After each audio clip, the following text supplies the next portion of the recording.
I'm actually going to have you take a half step to your left. All right.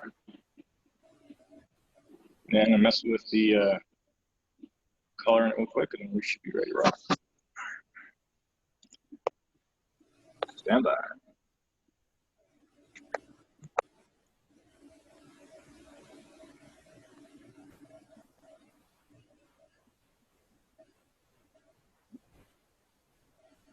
Okay. All right. All right. Kyle, I'm good. I'm beating myself. All right, we're ready for questions for Coach Traylor. Hector, you are up for. Morning, Coach. Morning. Rusty Ivy says hello, Coach. He's a good one, man. He's a good one. SFA, Coach, when you look at them offensively and defensively, if I can get your thoughts on challenges that they're going to pose to jump out at you when you look at game film. Well, it starts with their defensive line. They're long, they're big, they're physical, they're disruptive. They do a good job with their pressures. So that's where they're really good. On the offensive line, they're big. They've done a good job recruiting. They got 2 junior college offensive tackles. They're 6'7", 6'8", over 300 pounds. Are vastly improved there over last year. Quarterback's a winner. Just not like incredible speed back there, but just has a great quickness and awareness. He gets the ball out of his hand. Backs are good backs, and they get accurate on special teams. They just look like Colby Carthell's teams. Play hard and well coached, and they'll come in with a chip on their shoulder and be ready to play. And Coach, you talked about not taking the cheese. Does anything specifically need to be said about SFA being an FCS school in terms of preparation for your guys leading up to the ball game? I mean, we hear the term trap game all the time, especially coming off the win.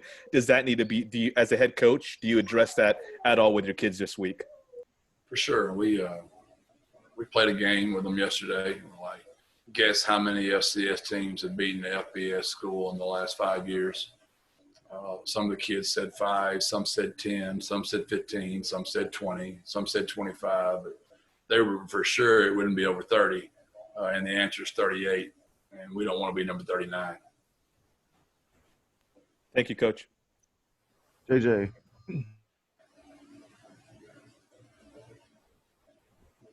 Coach, how much different is your offense going to look this week compared to last week? We'll never be like an offense of the week. We're going to be who we are. All great offenses have tendencies. That's why they're good. So, it's a firm belief of mine that you get better by doing the same stuff over and over and over again. The old Malcolm Gladwell 10,000-hour rule, I just believe in that. So I would say we've added a little bit of install, but we will do that. Just in small steps, JJ, you just can't. There's only 3 real practices before you play. The kids get off on Monday. They're too sore to do anything on Sunday. So you've only got Tuesday, Wednesday, and Thursday. So Friday's a walk. So you got to be smart how much you install. So we'll add a little bit each week, JJ, but it won't be tremendously different than last week. We got the updated depth chart yesterday, and we saw Jamal move into the starting role at inside linebacker. What did he do to earn that role? It's funny. I was at dinner Sunday night, and I ran into him, and I asked him how he played, and he said he only played about 10 snaps. So I didn't remember it that way. I said, how'd you play? He said, not very good. So I went and got the stat sheet back out, and he played 36 snaps and had 7 quarterback pressures. And one is just lack of depth of position. It's a very thin position. You'd hate for a true freshman to already be in the lineup this quick. But 2, he's also earned it. He's incredibly smart. He's mature. He came from a great program in Tyler. He's been coached hard his whole life. Comes from a good family, great mother and father. So he's earned it, but also just lack of depth at that position. We also saw, I guess Tyler Mankey's not on the depth chart. Is he healthy? And then you also have another true freshman in the backup row, and Avery Morris. What did he do to earn that role? Well, when Avery got sent to scout team, he was doing a really good job. He started playing with his face mask and playing with his hands. He got a lot more serious, and he basically played his way off the scout team by performing, by playing against our ones and our twos very well, which is how you get to play. It always amazes me that kids don't understand that. When you get sent to scout team, show us. I mean, beat our ones, beat our twos. You'll get back on that defense 1 and 2 list pretty quick. And Tyler injured his hand, so he had that worked on day before yesterday, and he'll miss some time. Thanks, Coach. Okay, Greg, you're up. Jeff, we've talked a lot about your connection to Stephen F. Austin this week, but we haven't touched too much on your football playing acumen there. Is there any standout moment from your time as a player, or what do you remember about that experience? No, I was a walk-on. I was a big fish in a little pond at Gilmer. Thought I was a really good player and got down there to Nacogdoches and realized there's a bunch of good players in the state of Texas. So, I was a walk-on, scout team, backup role, tight end guy. Nothing there. I probably had more stories about intramural basketball shots than I did any performance on the football field, unfortunately. Got it. And one of your guys I wanted to ask you about here is Charles Wiley. Looking at the tape over the weekend, he seemed to be really disruptive. What did you make of his play on the defensive, linebacker position, defensive end hybrid there? He plays extremely hard. He's very mature, and it's just the way Chuck is. Chuck is, him and Dingle were good for us because they're older kids that have graduated, and they're just mature. They've been through it before, and they know how to lead a locker room. They know how to, it's just not their words. Dingle and Chuck don't say a lot, just their professionalism, how they show up and punch the time card every day. They're great examples for our younger kids to see how you're supposed to practice and play on Saturdays. What is it about his skill set that makes him a standout or makes him an effective pass rusher? Is there anything that comes to mind or jumps out right away? He's got exceptional strength, is one, but it's his motor. It's how much use he brings to practice every day. Chuck loves football. He loves to practice. He loves to play. Very similar to Dingle.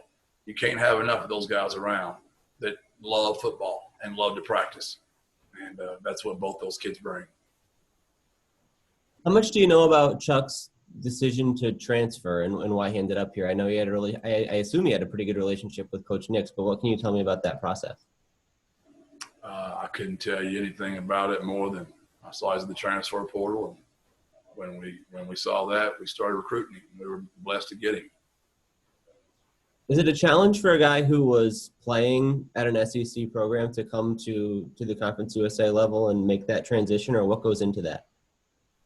I couldn't tell you. I don't know. I'm just glad he's on my squad.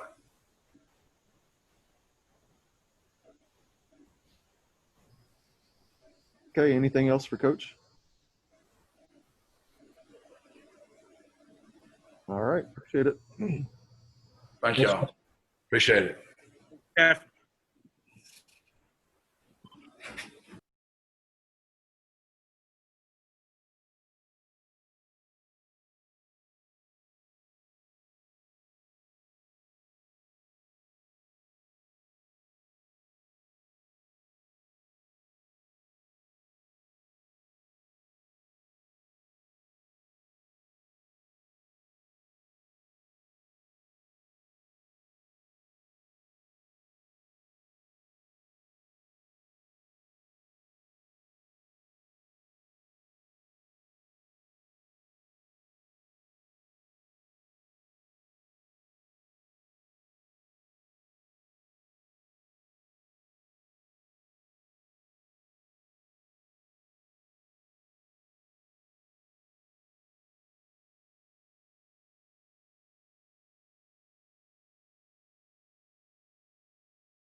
All right.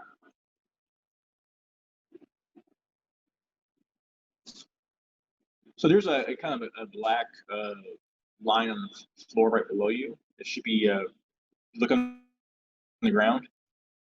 If you look on the ground, it should be like a black line that's on the floor. You're probably in front of it. You need to be behind it. Yeah, that way I can make sure the camera is good. It's a quick adjustment.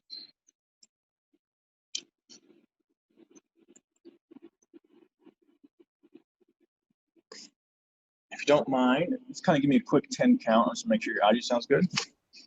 1, 2, 3, 4, 5. Okay. That sounds good to me. Kyle, I'm going to go ahead and mute myself. If it sounds good to you, it's all you. All right, we'll take questions for Charles Wiley. JJ, you're up first. Hey, Charles, thanks for joining us. Do you like to be called Chuck? Yeah, Chuck is fine. Okay, cool. How would you think you played in your first game as a Roadrunner? I think I did really good. Hats off to the coaches for the scheming. We had a great job game planning. It was definitely a 4-quarter game, and I think that the emphasis on finishing that we've had prior to the game definitely helped. But overall, I think I did very well. I think I should have got off to a better start at the beginning, but it's all about how you finish. So, did you anticipate playing as much as you did?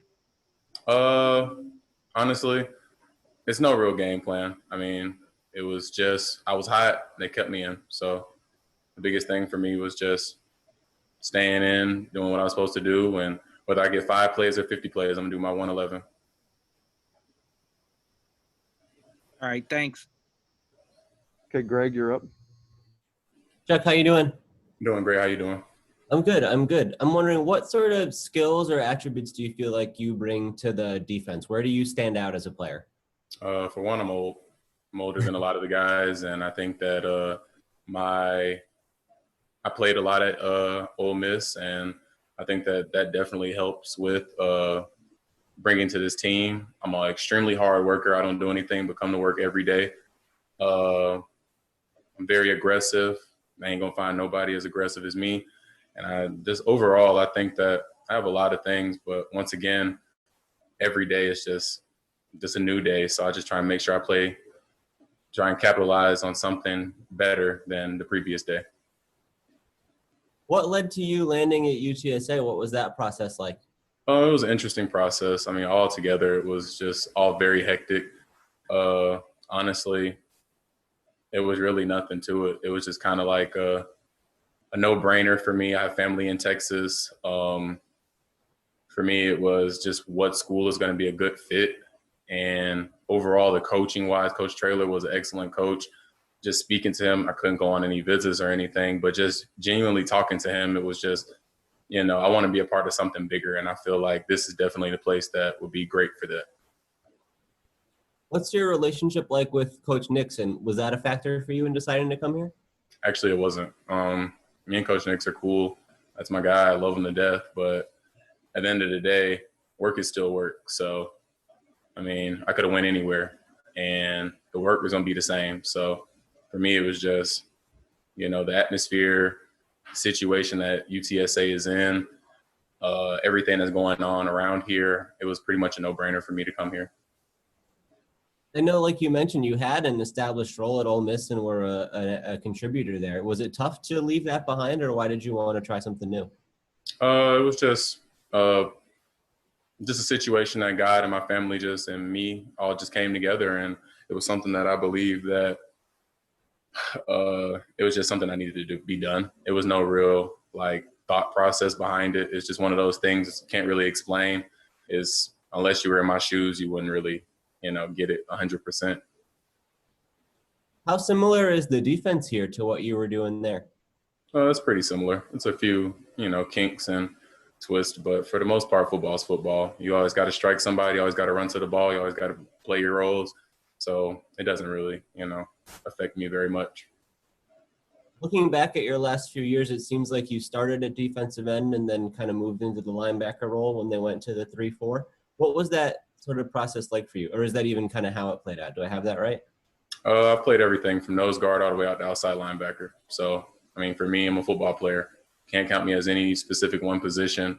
They tell me, Chuck, go rush at nose guard. I'm going to give them the best I got. They tell me, go drop out into the flat. I'm going to give it the best I got. At the end of the day, football is football. You just, whatever the coach asks you to do, the best thing to do is do your 111. Do you feel like your talents translate better to any one role than any of the others? Not necessarily. I think that I'm a great pass rusher. I think that I'm very strong at the point of run. I think I can play the pass very well. I mean, at the end of the day, like I said, it's just football. So I'm going to have fun. I'm going to do what I'm supposed to do. And at the end of the day, we're going to go back and look at film, and we're going to capitalize on things that I can do better. What have been the biggest differences so far from being at an SEC school with all of those resources to the situation that you come into here? What situation? Like, what do you mean? I mean, it's just a different program. And obviously at the SEC level, there's a lot more money involved, and the athletic department is a lot bigger. I'm just wondering, like, what that transition is like for you, or what differences you noted. No transition. I mean, it's no transition. At the end of the day, I started off playing peewee ball. Put your pads on the field, eat at the house. I've been playing football a long time, so I am never prima donna. At the end of the day, football is football. When you get in between them lines, the money that's put in, the money that's not put in, that has no contributing factor at the end of the day. At the end of the day, work is work. Well, were you happy with how that work paid off on the field in your years at Ole Miss? How do you look back on your production there overall? I think I did a great job. I mean, at the end of the day, that's behind me. I'm in the future. I'm in the now. I'm in the present. I'm a UTSA road runner. So then what are your goals for this season? What do you want to accomplish here? I want to be able to look back in my future, be able to say, I helped this. I built this up. This was on my back. I contribute to my absolute ability. So I want to be able to look back and be able to say, like, I helped that out. I did that. Do you think about stats you'd like to achieve or goals you have in that way? Anything individual? Nope. Individual goals are going to come. Just out here playing hard. That's all I can really say. I play hard, and whatever happens, happens. Got it. Thank you, Chuck. Yes, sir. Okay, anything else for Chuck? All right, appreciate it. We'll get the other players in here shortly.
Yeah.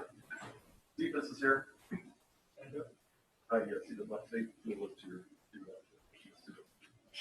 All right. So this could be a black line on the ground. It's like a Velcro strip. If you're looking right below you. So make sure you're right behind that strip. Okay. I'm gonna have to take a half step back. I'm looking at there's some stuff in the backdrop I want to hide. So take a half step towards the backdrop. Yep. Yep. Thank you. I can zoom in on you a little bit. Not that much. All right. Can you just go ahead and give me a quick 10 count? Make sure your audio sounds good. 1, 2, 3, 4. Kyle, that sounds good to me. I'm good. Yep, we're good. Okay. We'll open it up for questions for wide receiver Joshua Cephus. JJ, you're up first. Hey, Joshua, how's it going? Good. How about you? Oh, not too bad. Thanks for joining us today. What's it been like these last few days, getting all the praise about that catch and Sports Center and everything? What's it been like, in your shoes these last few days? Well, naturally, of course, when somebody's complimenting you, it feels good. But the last couple of days, Coach has been telling us, don't eat the cheese, stay focused. So I've just been trying to stay humble and stay focused on the next opponent. Can you run me through that play? Just kind of what you saw, what was the call, and then how did you execute it? Well, what I saw is I came to the line, and as I was lining up, he came to press me, and when I saw that, I knew what I had. So off the line, he kind of backpedaled a little bit and then opened up and gave me the outside. So I just took the outside, stacked, and then just located the ball. When you made the catch and afterwards, what were you thinking? When I made the catch, I was just trying to make a play, trying to win the game, and then afterwards, just celebrate with the team.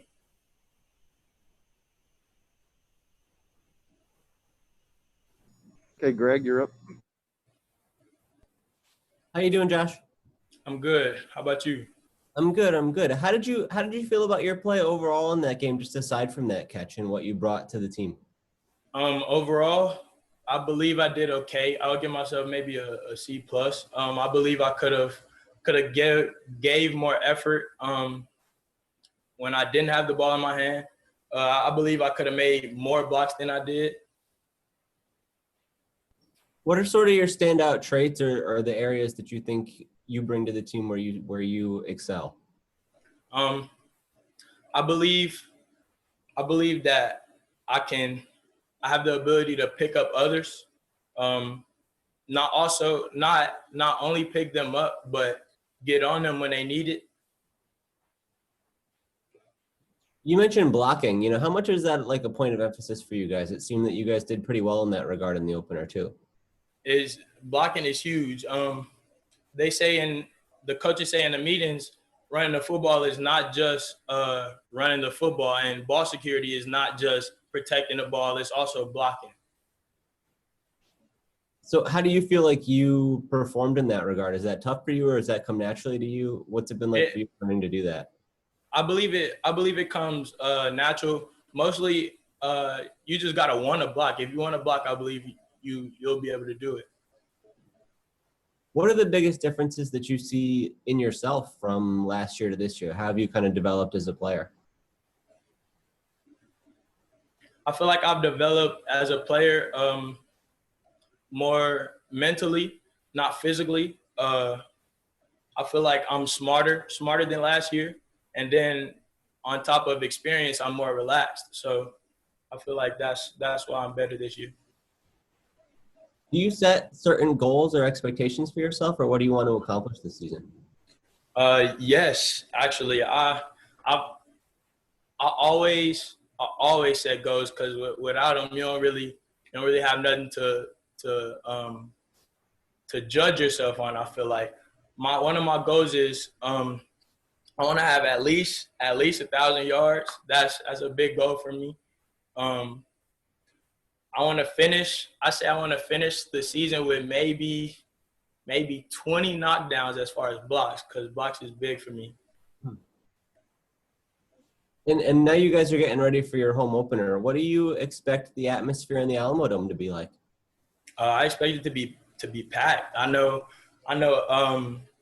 San Antonio, we don't have a pro team, so everybody's attracted to us. And I know that it's COVID, and we may only have max, I want to say 50% capacity, but even if it's less than that, the Alamo Dome is pretty big, and I feel like it can be a great atmosphere.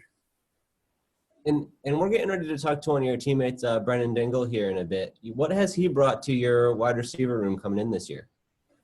Well, I'll say for one, experience. His experience has led him to be smart. Everything he's experienced, he's brought here with us and has taught to the younger guys, including me.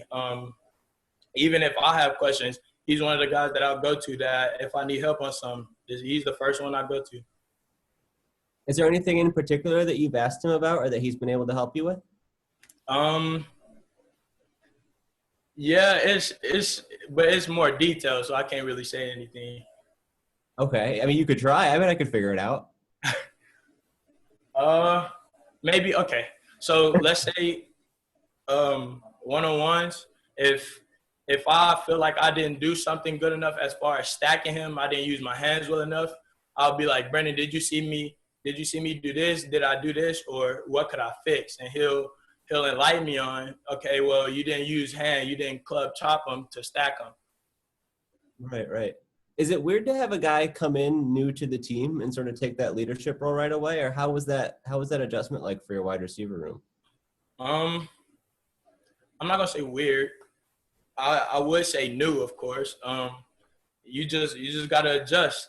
He's a teammate now, so shoot, play football. Is there a process for him like earning that respect, or when do you realize that he's the guy that you can look to? I say earn it, because honestly, in the summer is when I realized that he was gonna be big. In the summer, I just watched him, just sat back, watched, and saw his work ethic, his personality. He's a good dude. I just knew he was gonna come in and work and do the right thing. Got it. All right, thank you, Josh. I appreciate it. Thank you. Anything else for Josh? All right, thanks. We'll get Brennan in there shortly.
Keith, Brennan was in there. How you doing? All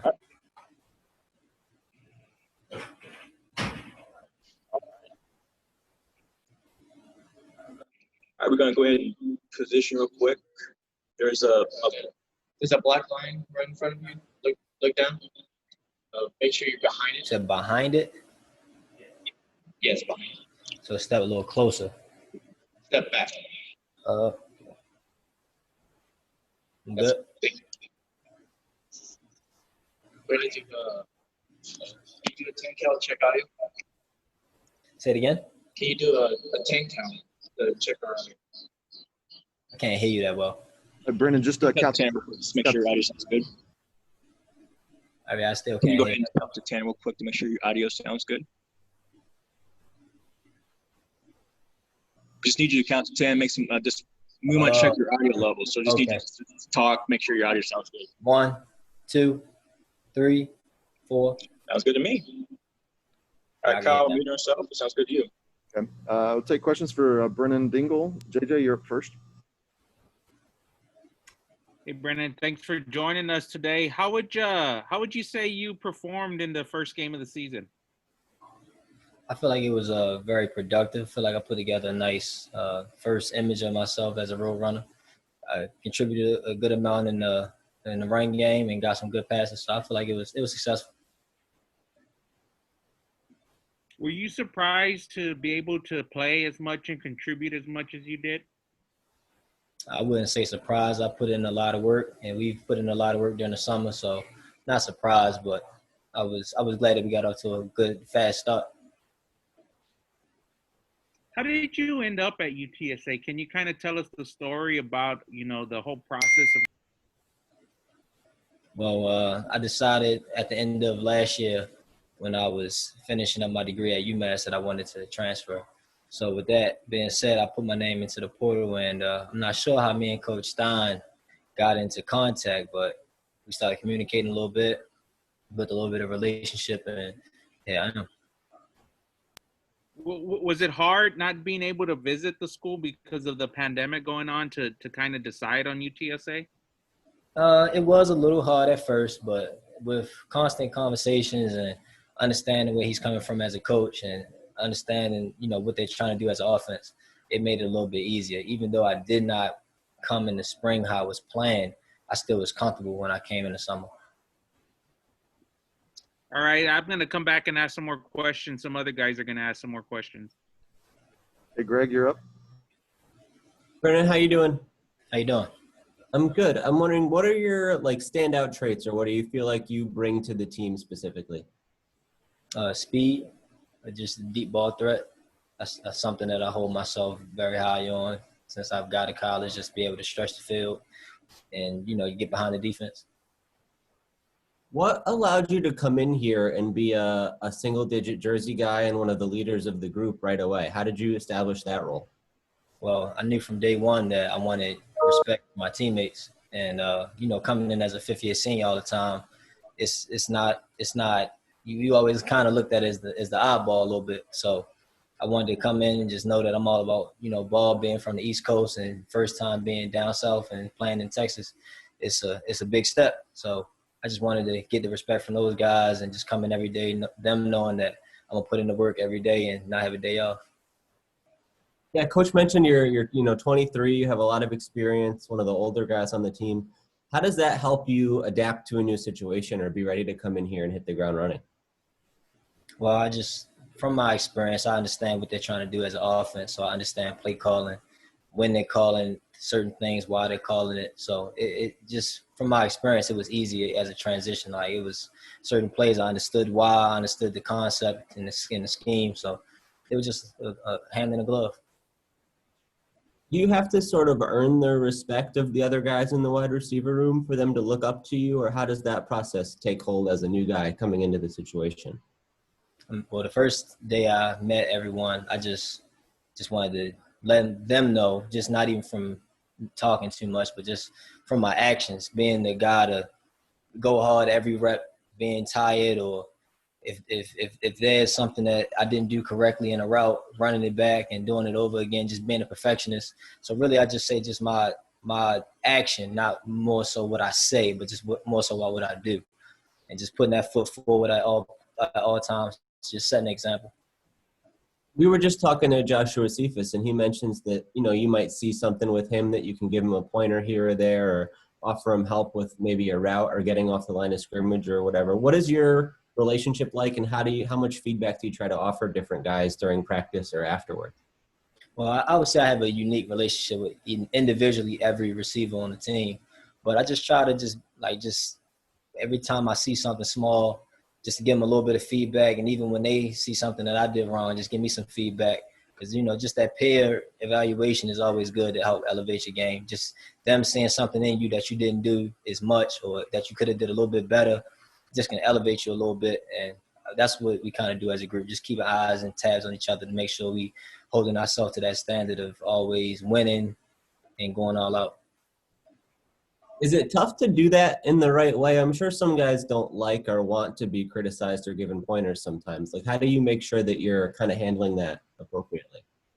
Well, to kind of tap into that, it's like it's that trust aspect of it. Just knowing that you getting information from a guy that goes in and day out, put in the work, and that he's just trying to genuinely help you more so and care for you, and just want to see you do good. But that's really it. Just that respect factor and that trust factor is big within our room. And I feel like even though it might have started off as, okay, we coaching each other up, or we might be being petty or whatever, but as it started to work and we gelled together as an offense and as a receiving core, it's like I want that criticism from every guy in the room, and they want the same thing as well.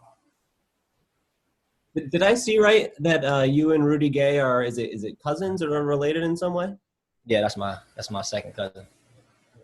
Do you guys have a relationship? Do you talk at all, or what's that? Yeah, definitely. He was at the game on Saturday as well. Oh, cool. Did that play into your decision to come to San Antonio at all? Surprisingly, no, but it's kind of weird how it all happened. But yeah, he's here. Do you have any other family here? No, just him. Gotcha. So was it tough to leave in a situation where you had an established role and come somewhere where you have a fresh start, or what was the mindset like of wanting something new at this point in your career? Well, I just knew that I loved UMass. I always, picture myself being there, but I just felt if I wanted to extend my plan in my career, I wanted to just try something new fresh start, new coaches, new place. So just try something new, and I'll figure out what it was, and I feel like this was definitely where I was supposed to be. Do you have any specific goals for what you want to accomplish in your time here? I just want to make plays, do as best as I can for my team every week, and just be out there, just set an example. That's pretty much it. Got it. Thank you, Brennan. No problem. Hey, JJ, did you have anything else? Yeah, Brennan, I just wanted to ask you how you thought the offense looked overall in the first game of the season. I would say we were very efficient. We got a lot done on the run game, and that was big for the receivers because we wanted to get our hands in there and have a part of, the run game, flushing guys out. So I would say we were definitely productive and good. Like I feel like the tempo was good, everything was good. We gelled together well. Still just a little bit more. Need a little bit more. Coach Traylor had said you guys were kind of conservative in the second half, kind of by design. Do you feel like we'll see things open up as the season goes on? They definitely will. It's just first game. You can't throw everything out there the first game. It's a marathon, not a sprint. So that's all. I also wanted to ask you about your reception where you kind of wrestled the ball away from the defensive back. What did you see on that play, and then what was it just like, coming away with that ball? Well, initially I seen that the safety was kind of high and off to the hash a little bit. So when I stemmed inside, got vertical, and I pushed forward and kind of created that like post angle, I didn't see another safety, so I just wanted to get as far and as deep down the field as possible. So as I continued to run downfield, I seen that Frank got hit when he threw the ball. So I was just running, and I thought I was wide open at first, but I seen him in my peripheral as I kept running down the field, and I knew that I was going to have to jump and shield and get the ball. He actually had a hand on it first, but thankfully that I came down with it. Hey, Greg. Yeah, Brennan, JJ's questions, they reminded me, I wanted to ask you about the blocking aspect for you guys as receivers. How much of a focus is that downfield blocking and trying to open up the run game? It is the main focus, because if we can't do anything, at most that we can do is have 100% effort on the perimeter and just controlling that aspect of the game. If you got all 11 guys blocking, you can't be stopped. Does that come naturally to you guys, or was it sort of a process to build up the desire and the ability to do that? I would say at first we didn't harp on it as much, but then once we got into that third day of camp and we got the pads on a little bit and started able to touch guys a little bit more, then that's when it became like crucial. And we've seen that when we block downfield and strain a little bit more with that 100% fanatical effort, then that's when we dominate, and that's the standard. Do you guys take pride in that or enjoy doing that? I know there's there's the common reputation with receivers that they just want to get the ball and things like that. But how much do you guys enjoy that other aspect of the game? I mean, we love it because it's just like catching a touchdown. You walking, you driving downfield, and for example, the play that Cephus had when Frank scored, he's driving the defender back, and Frank scores an easy touchdown. It's like without that block, he would not have scored. So it's just part of the offense. It just makes us a whole lot better as an offense as a whole. Gotta have it. Awesome. Thank you. Anything else for Brennon? All right. Thanks, everyone. Appreciate it.